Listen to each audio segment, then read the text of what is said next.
Linda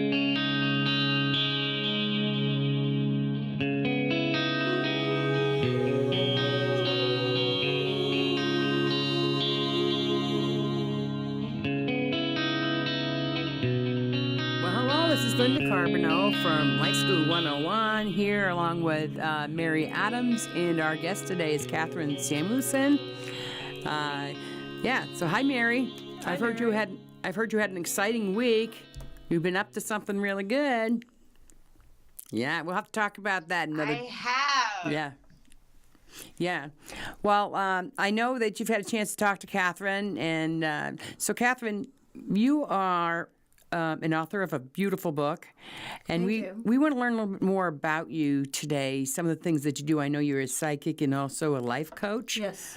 So I know I'm interested to know how that began. What about you, Mary? You think that's a good topic to understand where she came from? Absolutely. Okay. Well, I grew up in central Illinois, and at some point in my law career, I ended up working for the lovely county of Cook, which is the county Chicago's in.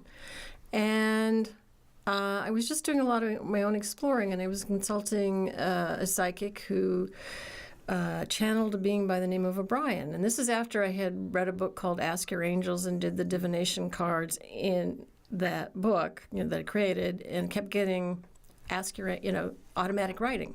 Mm-hmm. And one day O'Brien, in his Irish accent, said, "You should try automatic writing." So I did.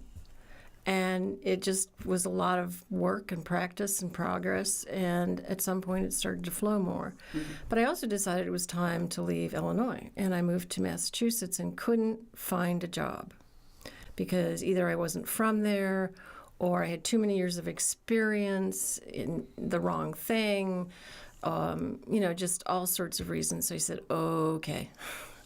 And then I became licensed certified as a life coach from the University of New Hampshire, and also decided to, I suppose you could say, come out as a psychic, because it's a little interesting still in this day and age. Yeah, I can imagine it's kind of like scary. Wouldn't you think so, Mary? I think that would be kind of scary because people do have some. Yeah. I mean, I literally had somebody sidle away from me one day on the sidewalk. I was like, "And you have special powers?" No. Yeah, and if we could talk a little bit about that. What do you? Okay, so you first discovered automatic writing, right? Mm-hmm. So do you want to tell us a little bit about that process, how you discovered that? And again, it was being just suggested, so I sat down at my desk at home, because obviously I wasn't going to do this at work. Right. And just at that time I would light candles, and I would do a little meditation and prayer, inviting them in, and I would just hold the pen, and they would just take over and start to write. And I know that there's a lot of people who've read the Conversations with God books. Mm-hmm. It didn't flow that easily for me. It was words, parts of sentences. We still don't do punctuation. And, just a lot of practice, just like with anything, and opening up. And now I just go, "Hello," and they start writing. Isn't that cool?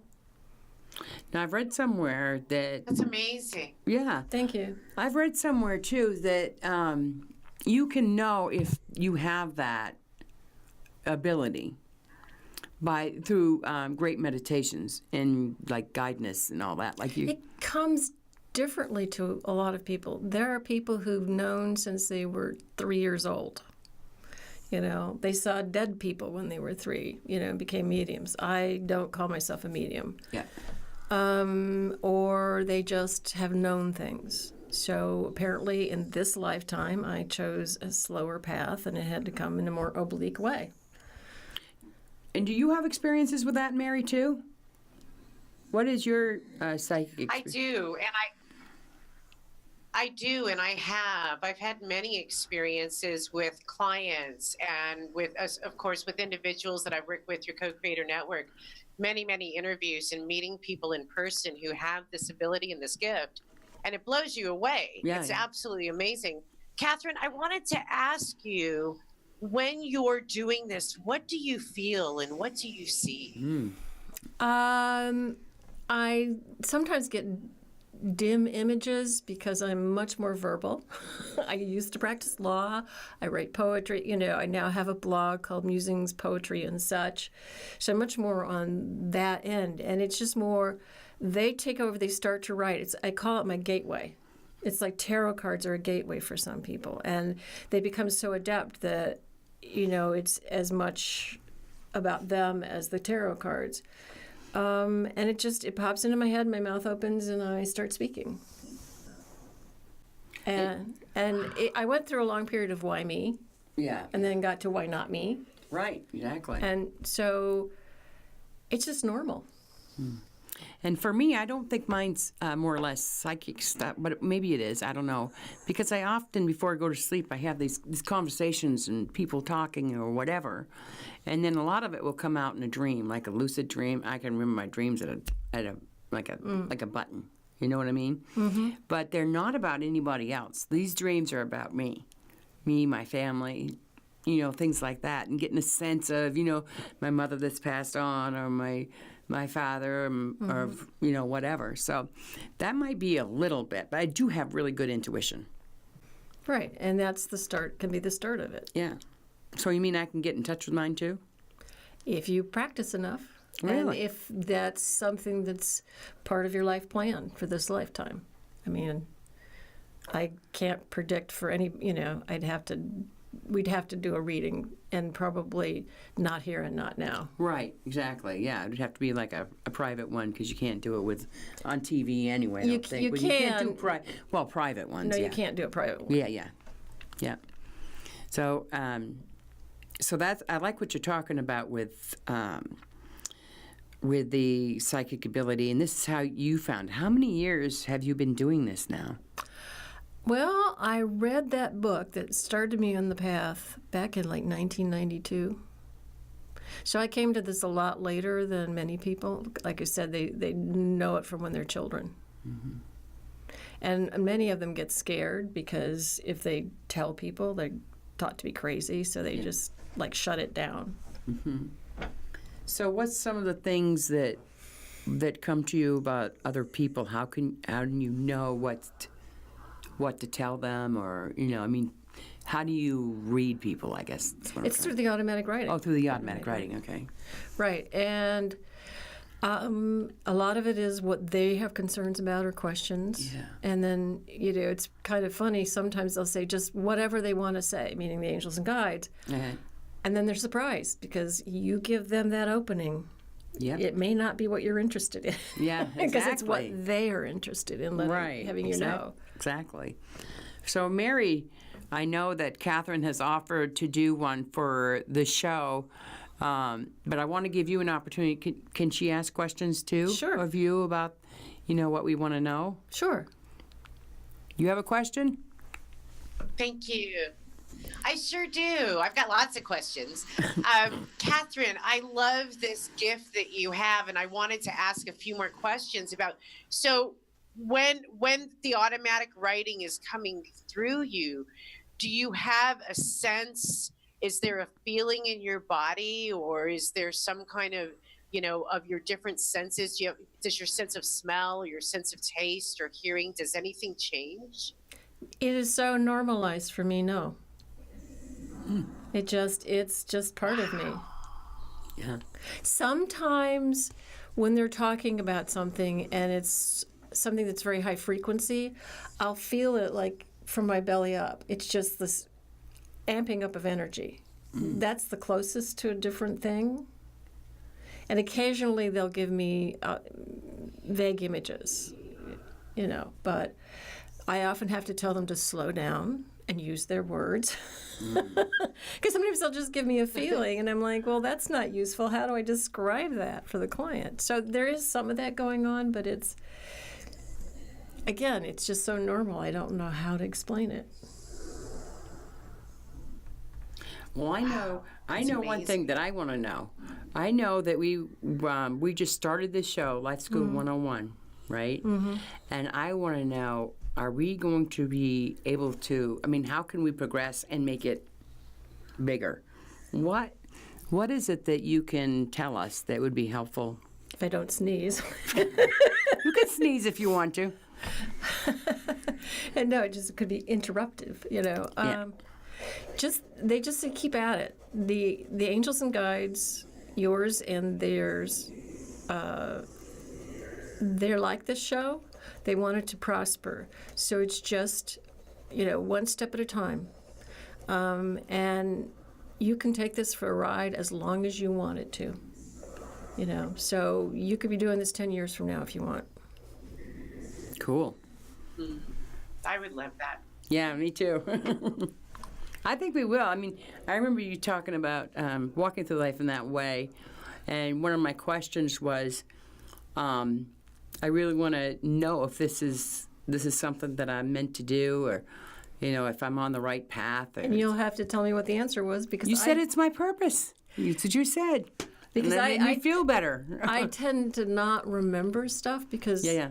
if, you know, unless I'm life coaching somebody and I need to, you know, because it's consistency, I don't want to remember people's stuff. I don't want my brain clogged up. Yeah. Well, I remember it very well, and I remember the conversation that we were having about how I used the book, you know, with the meditation. Oh, I'm sorry, I didn't say anything about the book. So the book that Kathryn wrote was called Opening Your Heart. Open the Heart, sorry. Opening the Heart. That's right. Meditations on how to be. Yeah, and I mean, you know, it was so easy to read, and each one, I would stop and I'd do that meditation, and it would mean so much to me. You know, oh, I can get this from this one, you know. A lot of it will say, like, draw, and I'm somebody that loves to draw, you know, so I would go into the meditation and get the assignment to draw, and I would draw, and, it just helped me figure things out, and it was really, really good. And I love the flowers that come with it. Have you seen the flowers, Mary? The different flowers that she has in the book? Yes. They're beautiful. I love the concept of the book, and I love what you've put together. It's absolutely amazing. Well, Will you talk a little bit about the process and why you put the book together the way you did?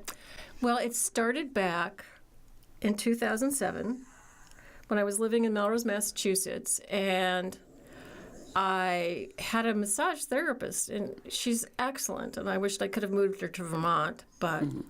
And she was very intuitive, and I came out one day to pay her, and she said, I think you're supposed to create a set of angel cards. And I was like, holy crap, another thing to do? And I said, but I'm going to need an artist.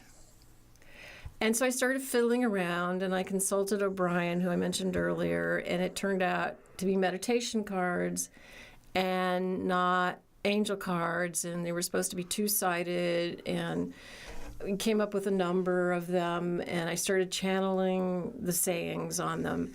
And that August, I re-met my book designer, who I'd been on a trip to Ireland with 5 years before, and said, you want to help me do a book? And she was great. And her husband, I hired as the photographer. And then I ended up moving from Massachusetts to Vermont because I spent so much time up here working on the book and figuring out that Vermont was better for me energetically than Massachusetts. And that was literally the process. And they decided which the plants should be. You know, they decided, most of what plant should be with what saying.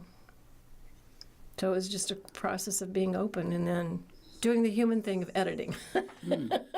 I would love it if Mary, if you would maybe read one of the meditations and give Kathryn some feedback about it, because I know I have. Yes, just pick one. Absolutely. Flick through and all right, put I'm your going to finger pick on one. one. That's what I usually do. Well, I have one here. All right. The universe is a quantum universe. The universe is one of quarks, vast empty space, superstrings, twinned electrons, and many other things that are, to us, invisible. Yet these invisible things create and hold together the universe and all life in it. The quantum universe, to many of us, mysterious, holds the possibility of miracles and wondrous events. It is a universe where the observer changes the observed of chaos theory and the like. Can the contemplation of the quantum aspect of the universe spark your imagination? Is the idea of the quantum overwhelming? Does it sparkle with possibilities? Where can this contemplation of infinite possibilities lead you? That's fabulous. Yeah, I love that. Yeah, and you know what it is you're asking the question, so people are, like me, when you ask the question, say, oh, I can do that, or what should I put down for that, It's kind of like I wanted to, make this paper out and say, hey, Kathryn, look. But isn't it great? And you do have work parts in the back, though. Yes, and I forgot to mention that, yes, it started out as cards, but we could not find a publisher for the cards. I mean, Red Wheel Weiser said they didn't publish cards anymore, but it wasn't on their website. It's like, oh, great. So at some point, I went to Linda and said, can we redesign this and put everything in a book? The other thing about this book is there are paired meditations. So it's a quantum universe meditation is paired with, it's a Newtonian universe meditation. And you can contemplate them together, or you can put a piece of paper over one of them and just contemplate the other one. So one's on one side, one's on the other. Right. Yeah. Yeah, which is good, because you got to, you can generally read them both, and then one is the opposite of the other. So you can actually, because too many times in this world we think it's this or that. And a lot of times it's actually both. So it's it's part of this is how do you navigate in a world where it's both? Yeah, absolutely. And I wanted to say that Mary does a lot of this work. She's big into like the spiritual world, and even though she's done a lot. Me and her have this intuition thing going on where we just connect and we know. I mean, it feels like she's my sister from, another mother, another connection somewhere. We're just so much alike. And when I connected with her and decided to do this, my thought is to be able to help people understand their mind and understand, what's going on, Mm-hmm. And isn't this book one of those great tools to help people do that? What do you think, Mary? Absolutely. This book is extremely mind-opening and for expansion and Thank you so growth. much. And I want to mention that regular practice of mantras and meditations like these will absolutely change you. Kathryn, I really appreciate how this book is put together. Will you tell us a little bit more about the importance of this and what you see this as a teaching and meditation manual for others? Thanks for asking that. That's a really great question. First, I want to say that I think just working, the time it took to bring this book into publication changed me. Because working with the images, working with the sayings, and having to have the patience of trying to get it published the conventional way and not working out. Linda, who's my book designer, we like to say it can help you figure a way to be in the world with yourself, how to be in the world with yourself, with others, with the divine. It can help you find gentleness, kindness, compassion, because these are all things that reside in your heart. Mm-hmm. And, so it's to help you go down into the heart. I mean, one of the exercises is, what's your heart story? What lives in you. Another one is what lives in your heart. That exercise, what lives in your heart, I was doing a meditation and I literally saw a heart shape and a door open and there was a wildflower field in it. Oh, neat. So Wow. some of the exercises came from them, some came from things that I've done. In a way, my favorite one is the last one, the 3 questions. Have you read that one, Mary, Linda? That actually, I was working with a life coach. I have not read. The last exercise is the 3 questions. And I was working with a life coach, and we were working with her horse. Her horse could do Reiki on you. Huh. And we're standing there, and suddenly this horse is asking me, who are you? It was like, who am I? What am I? Where am I? So I included those as the last exercise so that you could check in with yourself every once in a while. One of the exercises is I am of value. And all of these, you pick a meditation image and you use it to go into your heart. Some of them, it directs you which one to use. And the I am of value is you're to ask, how am I of value, and to make a list. And it can be quite interesting. It's like, really? Me? Well, and I look at that too. One of the first things that when I first did a meditation in my life, it was that I saw the kid or the little girl that I used to be, but more so having more fun than I did when I was a child. So I created this play world. And from that, 3 years ago, I think, I had a dream about creating this land for all the children in White River Junction. So I called it the Fairyland. And I went out that year and I created a small fairy garden. The next year it got bigger, and this year it's even bigger. And the response I get from the community and from people in the community that, my dream of having a little playland, not only for children but for adults, is working. I mean, they love it, and that makes me smile when I can help somebody else smile. Terrific. Yeah. You should come and see it sometime. Okay. She's going to go see my fairies. Well, I mean, and it's surprising. People are really surprised. They have angels, they have spirit guides, they have animal guides or totems. Some people have fairies, some people have elves, occasionally gnomes. I mean, these entities exist. They're just all in the metaphysical plane. Yeah, and I got that from your book too, was to be able to go and sit into the fairy garden and do I think it was the third meditation. So I got it so that I could go and I could sit in the fairy garden and actually think about that.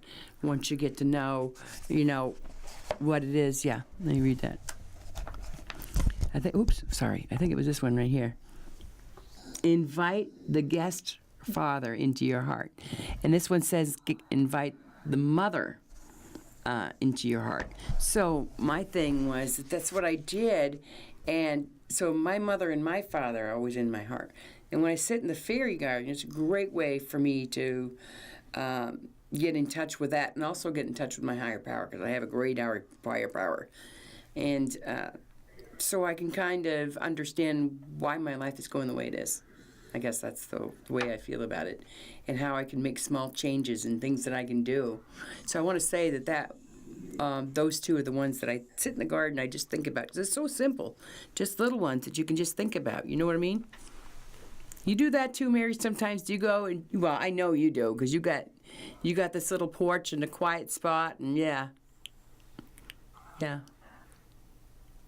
I do. And being out here in nature, I live literally in the middle of nowhere. And I have the river right near me, and so I watch everything that's happening around me. I am so a part of nature right now, and it's been such a blessing and a gift, because it's true. It's what's real. It is real. It is life, and it's my place. Yeah. And I can see Kathryn too talking about things like this and nature and all of this, with the world being the way that it is. I'm thankful that we got the book like yours, that we can bring ourselves into nature. And not only that, but, I found self-acceptance and, self-love, and what other people think, it doesn't matter, because that's their thing, and it doesn't belong to me, so it belongs to them, and that took me a while to be able to say that, but I did. Yes, and once you do that, it changes your interactions with other people. Oh, yeah. Mm-hmm. You don't get. I find myself not getting as embroiled with other people's stuff. Yeah, because you got to take care of yourself too. But I'd love to have Mary, because she gives me pluses all the time too, don't you, Mary? I try to give her pluses too, all the time. Well, I know Chico just gave me the sign, because I want to give Kathryn an opportunity to really give a good message to the audience out there, and how they can contact you, and maybe we can hold up the book. Well, Mary, can you hold up the book so it doesn't cover her face? Like that? Yes, ma'am. Yeah, so you can give all the information, give a message to the audience, and then give all the information that you want about the book. And wait a minute, we got a gift, right?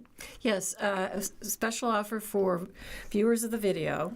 for July and August, of 2018, 20% off a reading if they contact me and say that they found me on Life School 101. Yep. And you can find out more information at my website, which is KathrynSamuelson.com. It's KathrynSamuelson.com. You'll find links to where to find and buy the book. You'll find about my services. There's a link on my sidebar to my blog called Musings, Poetry, and Such. And my email address is klsamuelson@yahoo.com. And I look forward to working with anybody who chooses to do that. Yeah, me too. And you know, Mary, do you want to do your message real quick before I do that to the end? Yes, absolutely. I want to thank you, Kathryn, for joining us today. What an insightful conversation. I hope that you'll come back soon because we have so many more questions, and I'm hoping that our audience will send in some mail and let us know your questions for Kathryn. And thank you, everybody out there, for watching. Remember to find us at lifeschool101.tv. And thank you, CATV, Channel 810. We're so grateful to be a part of everything that you're doing. And thank you, Linda. Well, this is Linda Carbonell, and let's see. My title here is Fairy Godmother. How's that for one? Great. My message to all of you today is that it's not hard to begin to meditate.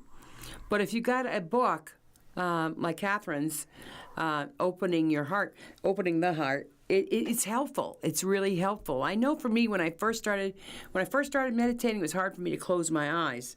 So there you got the book that if it's hard for you to close your eyes, you know, you can start with that and then slowly begin to be able to, I know a lot of people have a problem with just closing their eyes and meditating. So, and I just think that the book is awesome. I've always believed in your book and your purpose. And, you know, I mean, you just are going to help so many people. And I can see people that's never done it before be able to start the process and then actually take it and fly with it, what they're meditating about, and writing down what it is that what their purpose is, or they believe their purpose is, and how they got to that, because you got work stuff in there that they can do that. And so I just think it's wonderful. I remember a lily pad. There was one with a lily pad, and the lily pad was floating, and it's kind of like I found myself, when I did the meditation, I found myself in the water with a lily pad, and it was just like, you know, swaying between, and it was really calm. It was great, you know.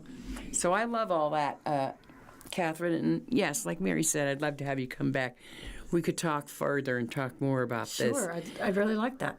Yeah, because you've got so many components of your story and so much that you do, the life coaching and the writing and things like that. So I think it's great if you could come back. And I want to say to the audience out there, too, we all here, Mary and I, love you so much that we want you to take the opportunity to be able to use books like Kathryn's and learn and be able to take care of yourself physically, mentally, and love yourself. And I know sometimes that's hard for people to look in the mirror and do that, because it was hard for me. But once I did it, you know, I got to know myself more. Things didn't bother me as much, you know. So anyway, but this is Linda Carbonell and Mary Adams and Kathryn Samuelson, and we are saying goodbye for Life School 101. We'll see you next time. Bye-bye. My little girl, well, she means everything to me. She can lift me up, take me down. She can see inside of me, and I'm all rolled up inside her little arms tonight. There's no other place I'd